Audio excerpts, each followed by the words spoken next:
Olá, está começando mais um Diversidade, o espaço da psicologia na televisão brasileira.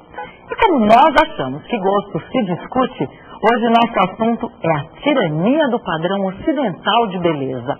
O corpo certo, na roupa certa, para ser visto pelas pessoas certas. Esse é um círculo que aprisiona a estética e é responsável por um padrão que despreza a diversidade e que ao mesmo tempo deixa a todos sempre um pouco insatisfeitos com a própria aparência. E no programa de hoje você vai ver, na Universidade Federal de Belém do Pará, a pesquisa da psicóloga Adelma Pimentel sobre a relação entre os hábitos alimentares e a subjetividade de crianças e adolescentes. E no Hospital das Clínicas em São Paulo, o acompanhamento terapêutico de jovens com distúrbios alimentares. No Opinião, a psicóloga Maria Aparecida Bento fala sobre a predominância do padrão branco de beleza. E a psicóloga Graça Martina Gonçalves conversa com o doutor Carlos Fernando Gomes de Almeida sobre os limites da cirurgia plástica. Começamos pela participação das ruas. Diversidade foi saber da população. Se você pudesse, o que você mudaria no seu corpo? No meu corpo? Ai, meu Deus, se eu pudesse, várias coisas. Mudaria. O nariz. Eu? Não. Não. Quem tem que mudar sou eu. Fica mais... Como mais magro? Não, eu gosto dele assim. Eu sou prefeito assim do jeito que Deus me fez. Não mudaria. Eu tô feliz assim. Não era o problema de retrosou, não. Nada. Tudo. Completa a reposição de... Cabelo, barriga. No nariz. Eu mudaria. Estou conformado assim, tá bom. Você mudaria alguma coisa no meu corpo? Tiraria as ruguinhas, faria uma lipozinha. Sim. Sapato, camiseta, calça. Passa na barriga pra tirar os pneuzinhos, os meus seios. Primeira coisa, a calvície. Colocaria cabelo. A mulher me abandonou. A mulher não gosta de aquela calva, né? Eu sou perfeita. Ele já caiu o cabelo, né? Na minha idade tá tudo bem. Tô feliz com o que eu tenho. É que ela é muito mais novinha que eu, né? O importante é a gente se sentir bem e essa parada aí. O importante é ter saúde. Tem diferença entre homem e mulher nas perguntas? As mulheres mudariam mais. Mulher pensa mais. A mulher mudaria muito mais do que o homem, né? Apesar que os homens agora estão ficando muito vaidosos. Olha, o meu corpo é quase que perfeito. Eu sou feito de veludo, fiz coisas muito dele. E se eu mudar, vai ser uma sede sexual demais. A mulher é gente mesmo, pô. Mudaria pra quem? Pra você ou pros outros? Pra mim, Esse negócio de mudar para os outros é quem é jovem que pensa nisso. Não. as pessoas deixam se levar muito pelos meios de comunicação, principalmente as novelas de televisão, aquelas meninas bonitas, você quer ficar também, né? Essas pessoas que estão na televisão, cirurgia, tira a barriga, ajeita o nariz, Mas você muda que ela fica. Ninguém perfeito, cara. Quem comenta essas respostas é a psicóloga e analista junguiana Denise Jimenez Ramos. Denise é professora titular da PUC São Paulo e coordenadora do pós-graduação em Psicologia Clínica. É autora, entre outros, de A Psique do Corpo, da editora Sumos, e A Psique do Coração, lançada pela Cultrix. Na verdade, eu estava esperando mais pessoas querendo falar que precisam transformar alguma parte do corpo do que apareceu nessa amostra que foi feita aqui, né? Porque o que eu vejo, pelo menos no circuito que eu circulo, né, por onde eu ando, uma enorme satisfação em relação ao corpo. A gente sabe que o Brasil, por exemplo, é o segundo país em número de cirurgias plásticas do mundo, um país relativamente pobre, né? Então, por que tanta gente está fazendo plástica atualmente? Também nós consumimos uma quantidade bárbara de cosméticos, as indústrias que mais crescem são aquelas voltadas à transformação corporal. Então, as são questões básicas que a gente tem que perguntar: o que está acontecendo conosco, principalmente nós brasileiros, que estamos tão insatisfeitos com o próprio corpo. Então, lipoaspiração, botox, qualquer coisa que me deixe mais bonita e eternamente jovem, vale a pena. Então, as pessoas investem o que tem, o que não tem, fazem cirurgias plásticas pagando por mês, né, também tem isso. Para quê? Né? O que está por trás? Qual é o sofrimento, eu diria, porque é um sofrimento psicológico muito grande nessa profunda insatisfação que vivemos, né? Que parece que só a estética, só a minha juventude é que vai me tornar amada. Então essa insatisfação está revelando, na verdade, um sentimento de desamor muito grande consigo mesmo, sensação que eu não sou suficientemente bonita, é só bonita, não é na boa, bonita, para agradar o homem.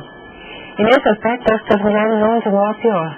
Apesar de toda a evolução profissional, técnica, nas escolas, as mulheres estão muito presentes, infelizmente as mulheres estão andando para trás, estão revelando um sentimento de inferioridade enorme.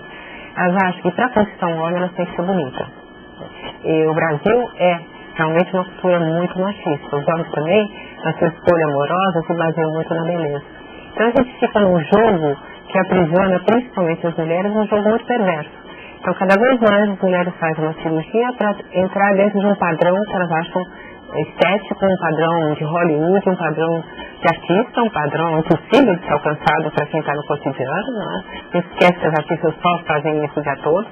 Então as mulheres se sacrificam para conseguir atingir um padrão de beleza, para no fundo, serem amadas e desejadas pelos homens. Então acho que isso é muito grave. Todos os nossos valores estão sendo secundários. O valor como bondade, a ética, valores que sempre foram fundantes de uma cultura, o amor ao próximo, o amor a si mesmo, a compaixão, isso está sendo deixado de lado, o que vale é a beleza.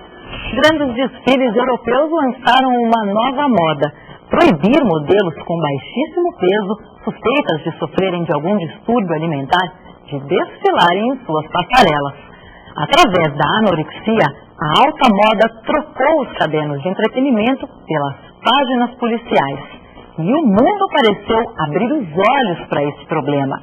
Diversidade foi a 2 pontos do país para conhecer alguns dos trabalhos que a psicologia está desenvolvendo para compreensão e intervenção nos casos de pacientes com distúrbios alimentares. A pesquisa no norte do país e o acompanhamento terapêutico no sudeste mostram que a psicologia não esperou nenhuma novela para tratar a sério esse assunto. Belém do Pará, também conhecida como Cidade das Mangueiras, mas não só das Mangueiras, do Cupuaçu, da Maniçoba e do Jambu também. Na maior feira livre da América Latina, o Ver-o-Peso, é possível encontrar toda essa riqueza de cheiros e sabores. Quem conhece Belém percebe logo que a culinária é um dos maiores valores da cultura paraense, com ingredientes muitas vezes são encontrados por aqui. Vendo tudo isso, fica difícil pensar em fazer dieta. Mas a vaidade e os padrões de beleza da moda no mundo globalizado hoje em dia estão presentes em qualquer lugar. E os transtornos alimentares também, atingindo principalmente as mulheres. Na área da psicologia tem muita gente se interessando por esse assunto. A psicóloga Delma Pimentel, doutora pela PUC de São Paulo e atualmente professora da Universidade Federal do Pará, realizou em 2005 uma pesquisa sobre a relação entre os hábitos alimentares e as subjetividades de crianças e adolescentes. A Delma faz parte do núcleo de pesquisas fenomenológicas do curso de psicologia, que desde 2005 oferece mestrado nessa área. Fundada na década de 50, às margens do rio Guamá, a UFPA oferece 35 cursos de mestrado e 16 de doutorado. Pouca gente sabe, mas a pós-graduação em psicologia na área de teoria e pesquisa do comportamento, oferecida desde 1987, é uma das melhores do país, com conceito 5 pelo CAPES. A Delma nos deu essa entrevista pouco antes de viajar para Portugal, onde vai fazer seu pós-doutorado, e falar um pouco sobre essa relação entre o que comemos e o que somos. Nós queremos saber da fome emocional. Então, este é um primeiro elemento que compõe esta trama. A fome emocional das pessoas que as leva a deslocar ou para o alimento, ou para a droga, ou para as compras, ou para o sexo, as suas necessidades. Um segundo eixo pode ser a desestruturação familiar. Hoje nós temos a saída da mulher para o trabalho, nós temos a mudança na subjetividade masculina, que faz com que o pai ele tenha dificuldade de ver se colocar. Um outro eixo é as transformações do capital financeiro, que faz com que os investimentos não sejam para postos de trabalho, e sim no giro do recurso. E isto gera 2 grandes tipos de pressão. São as pressões da política estética e as pressões do consumo. Essas pressões do mercado atingem toda a sociedade, mas os adolescentes podem desenvolver algum tipo de transtorno psicológico com mais facilidade. Os transtornos alimentares, por exemplo, a bulimia e a anorexia, se manifestam na adolescência de uma forma crítica e intensa, porque este eu está sendo reformulado. Um corpo infantil para um corpo adolescente. E este corpo idealizado, a modelo é uma referência, mas se esquece o adolescente ou não percebe, porque ele apenas está orientado pelo eu quero ser aceito, eu quero me integrar, responder de modo negativo a essas pressões, ele pode começar a desenvolver algumas compulsões, inclusive a alimentar. Não é apenas a compulsão alimentar, é uma delas. Saindo de Belém e vindo para a maior cidade da América Latina, vamos saber agora como é o tratamento para anorexia e bulimia. São Paulo foi a primeira cidade do país a ter um ambulatório específico para o tratamento de transtornos alimentares. E é a única que mantém um programa somente para crianças e adolescentes, o PROTAD, do Instituto de Psiquiatria do Hospital das Clínicas da USP. Alicia Cobelo coordena o setor de psicologia do programa desde o início, em 2001.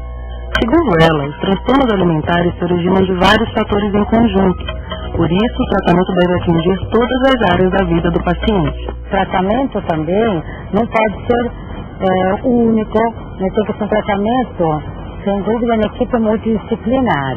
Então, no mínimo, né, a equipe tem que possuir médicos psiquiatras. E a nossa equipe, nós temos também médicos, além de psiquiatras, médicos endocrinopediatras, porque nossa equipe trabalha com crianças e adolescentes. Então, uma figura importante também é o médico endocrinopediatra. Temos nutricionistas, temos psicólogas e terapeutas familiares. A Lígia também coordena um trabalho terapêutico específico com as mães dos pacientes. Como o PROTAD cuida apenas de menores de 18 anos, a inclusão da família no tratamento é fundamental na recuperação de crianças e adolescentes. O número de meninas atendidas no programa é superior ao de meninos. Dos 80 pacientes do PROTAD, 62 são do sexo feminino. Segundo a Alicia, isso se deve ao papel que a mulher ocupa historicamente na sociedade e às características específicas da subjetividade feminina. O que é cobrado do corpo da mulher, né, o que a sociedade, o que a cultura cobra do corpo da mulher, sempre tem sido muito diferente da cobrança, né, do homem. O homem geralmente, ao contrário, é cobrado um corpo mais forte, mais robusto, né? Não é cobrado um corpo magro. Então você vê que a cobrança é diferente, né? No feminino e masculino. E também já abordando uma questão mais psicanalítica, mais psicológica, a mulher se expressa muito, né? O psiquismo da mulher se expressa muito através do corpo, que é um conceito freudiano, mas que realmente muitos dos conflitos femininos são expressados através do corpo. Então eu acredito que entre esse cultural e esse psicológico, talvez se explique por que tenha mais mulheres do que homens. Programas como este, direcionados para crianças e adolescentes, são fundamentais. Isso porque, como qualquer outra doença, quanto mais cedo se inicia o tratamento de transtornos como a anorexia e a bulimia, mais fácil a recuperação dos pacientes. Já tem estudos publicados desde 1987, acho que talvez seja o primeiro, que mostram que quanto mais cedo começa a doença e mais cedo são tratados os pacientes, o prognóstico é melhor. Quanto mais tarde começa e quanto pior o tratamento, o prognóstico é pior. Então, por isso, a importância de ter um ambulatório exclusivo para crianças e adolescentes. A partir do programa de hoje, Diversidade vai contar alguns dos principais fatos e pensamentos que formaram a psicologia brasileira ao longo dos anos. Uma linha do tempo com a história da psicologia em nosso país. Lógico que o mais óbvio seria incorporar a convicção quase geral de que a psicologia apareceu pela primeira vez no Brasil no século XX, a partir exclusivamente de ideias importadas da Europa e dos Estados Unidos. Mas baseado no artigo As Origens da Psicologia Brasileira em Obras do Período Colonial, da psicóloga e pesquisadora Marina Massini, Diversidade volta no tempo para mostrar a presença de conceitos psicológicos no Brasil dos séculos XVII e XVIII. A leitura de alguns sermões e escritos religiosos desse período descrevem sistematicamente fenômenos emocionais e técnicas de controle ou de terapia, visando educar o equilíbrio psicológico da personalidade. São verdadeiros estudos do comportamento.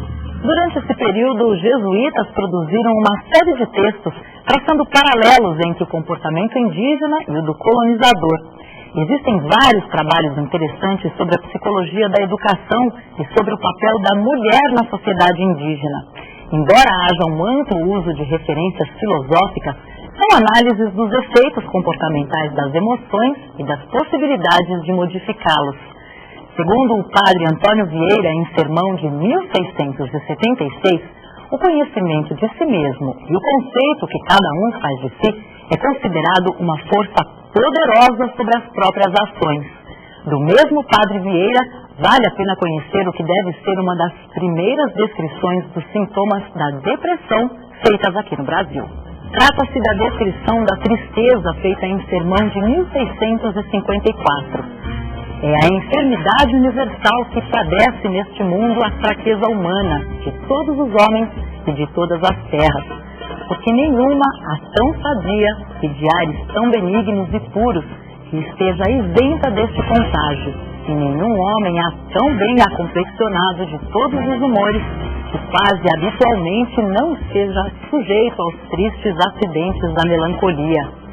O estado subjetivo da pessoa se modifica e ela torna-se semelhante a um cadáver vivo, morto e insensível para o gosto, vivo e sensitivo para a dor, cercado de todas as partes de penas, de moléstias, de aflições, de angústia, imaginando todo o mal e não admitindo pensamento de bem, aborrecido de tudo e muito mais de si mesmo, sem alívio, sem consolação, sem remédio e sem esperança de o ter, nem ânimo ainda para o desejar. Para restabelecer a harmonia afetada pela tristeza, Frei Mateus da Encarnação Fina sugere 2 tipos de tratamento. No plano intelectual, consistindo no afastamento do objeto penoso, de maneira que a memória não possa mais produzir sua lembrança. E no plano da comunicação de 2 formas. Primeiro, através do choro, pois com as lágrimas sai pelos olhos o mais destilado da pena e o mais apurado do sentimento. Uma segunda forma de expressão é a comunicação verbal. As paixões são copiosa fonte de onde emanam as palavras. E segundo o jesuíta Sequeira, os abalados pela tristeza buscam algum amigo prudente a quem dar parte da pena e diminuir e aliviar a pena. No próximo programa vamos dar um pulo no Brasil do século XIX. Magras, elegantes e brancas, de preferência com os cabelos claros e lisos. Esse parece ser o único estereótipo aceito pelos padrões de beleza contemporâneos. É sobre isso que fala a psicóloga e pesquisadora Maria Aparecida Bento. Cida Bento é doutora em Psicologia Escolar e do Desenvolvimento Humano pela USP. É diretora executiva do Centro de Estudo das Relações de Trabalho e Desigualdades, o CERT. Entre suas publicações está o livro Cidadania em Preto e Branco, lançado pela Ática em 2003. Sobre a questão da estética e da beleza, hoje eu dou um peso muito maior para este tema, porque eu percebo como ele condiciona a vida das pessoas. Em 2001, eu produzi junto com a doutora Irai Caruna um livro que chama Psicologia Social do Racismo, que tem um artigo muito interessante que mostra meninas negras atendidas por psicólogas e meninas negras que não aceitam a sua condição de negra. Uma das coisas que a psicóloga mais destacou, a psicóloga que atendia essas meninas negras, é que elas não aceitavam o cabelo delas, elas queriam que o cabelo delas fosse igual ao cabelo da Xuxa.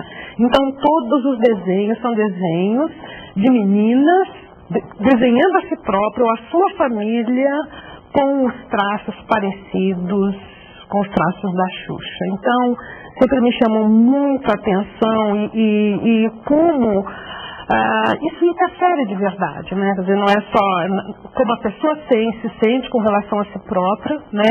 Então, o desconforto que é você estar tão distante de um padrão de beleza aclamado o tempo inteiro na mídia, nos livros escolares, na televisão. Então, a sua distância desse padrão, quanto isso pode custar para a sua autoestima, e o quanto isso pode ser um impeditivo de progresso seu, né? Então eu acho que é um favorecimento muito grande, né, quando você pode valorizar os diferentes tipos de beleza que a gente tem, né? e que a gente pode se sentir acolhido. Eu acho que tem uma coisa de acolhimento mesmo, e tem um lugar nessa sociedade, né? Até o final da década de 80, as cirurgias plásticas eram destinadas basicamente às pessoas de uma certa idade, que sonhavam em ver o tempo parar, ou melhor, voltar para trás. Mas hoje a idade não é mais uma característica da clientela. Jovens com o corpo ainda não completamente formado procuram as clínicas de cirurgia estética para alterar suas formas e suas feições. Uma situação grave que parece não ter limites. Mas para o cirurgião Carlos Fernando Gomes de Almeida, esses limites existem e cabe muitas vezes ao médico frear o sonho de consumo de seus clientes. Com mais de 20 anos de consultório, Dr. Carlos ficou famoso não apenas pela qualidade do seu trabalho, mas por muitas vezes dizer não quando a intervenção é desnecessária. E é ele, o entrevistado da psicóloga Graça Martina Gonçalves. Oi, Carlos. A gente queria ouvir de você um pouquinho a partir da sua experiência. Como é que as pessoas se relacionam com a beleza, com os padrões de beleza? O que você recolheu da sua experiência até hoje que dá para falar um pouco disso? Que é tudo muito pessoal, quer dizer, o ser humano parece em geral querer a mesma coisa, ter os mesmos desejos, são parecidos, mas não são exatamente iguais. Duas pessoas querem, vamos dizer, operar o busto por razões diferentes. Às vezes a mesma cirurgia, mas a razão é diferente. E aí você só consegue perceber isso na consulta se você deixa o paciente vir muito solto e vira você e se abrir conversando, aí você vai entender um pouquinho mais aquele desejo de onde ele vem. Agora, pensando assim, acho que a responsabilidade aí do cirurgião que recebe essa pessoa com uma demanda é grande. Claro que é grande, mas eu estou dizendo no sentido do que ele tem que prestar atenção. Existem vários tipos de paciente no querer e várias intensidades de querer. E aí, a gente tem que ter a experiência da consulta, de lidar com o ser humano para você saber até qual é o querer que você satisfaz e o querer que você não satisfaz. O querer necessário para a saúde integral, né, mental e física daquela pessoa, ou não, ou isso é um capricho. Muitas vezes eu não peguei, eu acho que eu sou um dos cirurgiões que eu conheço que mais manda paciente embora. O paciente vem, queria você fazer sua lipo no culote, uma coisinha, eu estou falando, menina, às vezes mulheres de 50 anos com corpo escultural, parece ter um corpo fenomenal, tem um espetáculo de mulher, tem que andar nu em praça pública porque é um espetáculo, vai se operar com essa besteirinha aí. Mas isso me incomoda. Você não pode te incomodar. Então é o seguinte, para te incomodar, tem que te incomodar muito a ponto de você vai tomar uma anestesia, você vai se machucar, pode ter complicação, porque qualquer cirurgia pode ter complicação, e outra coisa, vai pagar. Porque eu vou te cobrar igual uma cirurgia grande. Você vai fazer só se você quiser muito. E aí eu convenço. E muitas vezes, a minha opinião, por ser cirurgião plástico, dá um selo de garantia para elas. Tem muitos que vêm assim, eu pensei em fazer, mexer um pouco no pescoço, eu falo, não faz ainda, você está muito bem. Jura? Você está muito bem, está ótimo, só trata da pele, faz alguma coisa, porque a pele está um pouquinho sem brilho, mas a cara está boa ainda, espera uns 2, 3 anos aí. E aí ela cata bem, porque veio de mim do profissional, e amansa e vai deixando mais o tempo passar. Acho que você aponta aí uma relação importante, que na psicologia a gente sempre procura pensar, né, e trabalha com a pessoa pensando exatamente essa integração, como ela se vê, como ela parece, o que ela quer de si mesma, enfim, os seus projetos, seus objetivos, como ela se sente. E aí acho que tem essa questão de como ela se vê, como ela parece, que acho que é uma questão interessante para a gente trabalhar aí a partir do que você estava colocando. Os pacientes que vêm ao consultório para se operar, eles não se veem como eu estou vendo. Sempre é mais exagerado, sempre se acham mais gordos, ou estão mais velhos, ou aqui é enorme, entendeu? A coisa é sempre mais exagerada. E aí, claro, cria uma necessidade que os outros não percebem. A pessoa não percebe, que ela olha assim, a ponta do nariz é normal, como os outros todos, pelo tamanho daquele nariz, mas aquilo para ela, agora, por que é aquilo? Não tem ideia. Não tem ideia. Da onde vem aquele... Pode vir de uma coisa de infância, pode vir que alguém falou um dia, nariz batatinha, aquilo às vezes tem qualquer coisa que fala para o ser humano, pode bater uma frase num dia, num certo momento de sensibilidade, que aquilo gravou, feito um fóssil na parede. E não sai nunca mais. E aquilo carrega durante anos. E aí eu imagino que com certeza ajuda para a pessoa, acho que aproximar, igualar, acho que nunca iguala, mas aproximar e um pouco se sentir bem, né? A gente até trabalhar a ideia de que os padrões são diversos, né? Quer dizer, o que é um padrão? Os padrões são diversos de beleza, as possibilidades são inúmeras. Claro que os padrões, o que é chato essa coisa de moda, de padrão de beleza, de cabelo assim, cabelo assado, é porque as pessoas são tão diferentes, tipo de rosto, formato de rosto, altura, tipo de cabelo, cor e coloração, expressão. Então como é que você pode querer ter um padrão estético? Você não pode. E o ser humano tem essa falha às vezes. Quando bate uma insegurança, ele quer seguir um exemplo, porque acha que naquele exemplo ele vai ser bem aceito pelo mundo, né? E o ser humano está sempre querendo ser querido, né? Está sempre querendo um bercinho, carinho, beijo, atenção, aplauso, tudo isso ele quer. E ele não entendeu ainda que se ele aceitar bem ele como ele vai ser bem aceito em qualquer lugar. E aí, assim, sim, mas até para ele se aceitar, eu acho que você tem que trabalhar as relações, né? Mas é coisa exatamente. Aí eu quero entrar. Aí é você nos amigos. Na verdade, eu tenho alguns pacientes que fazem terapia, mas eles perguntam, quando a consulta fica um pouquinho assim, eu falo, você faz terapia? A pessoa fala, eu falo, então, fala nisso na terapia. Eu sou o primeiro repórter. Leva-te para lá. Eu falo da fé do problema, fala sobre isso lá, vai falar, discutir sobre isso. E eu já tive pacientes que às vezes demoraram assim 2, 3 anos, vieram para a consulta, faziam terapia, e passou 2 ou 3 anos para voltar para a cirurgia, porque a coisa realmente consolidou e foi para aquele. Ficou claro que ela queria aquilo, que ficava bem com aquilo, e que era aquilo que ela devia fazer para ela mesma, ela ficou firme contra aquilo. E outros nunca mais voltaram. Podem ter feito com cirurgião ou podem não ter feito, porque até conseguiram diluir aquilo. Tudo, na realidade, aquilo que eu já falei. O cirurgião plástico é um psicanalista com a faca na mão, né? Ele corta o corpo da pessoa para combinar com o que se passa na mente. Então, se você tiver um acerto, mais um acertinho da mente, você passa menos a faca. Nem sempre dá tempo, né? De acertar a mente toda do jeito que a gente quer. Então acaba passando uma faquinha aqui, outra ali, ou uma facona, não sei, depende, varia um pouco. É isso, diversidade fica por aqui. Nos vemos no nosso próximo programa. Até lá!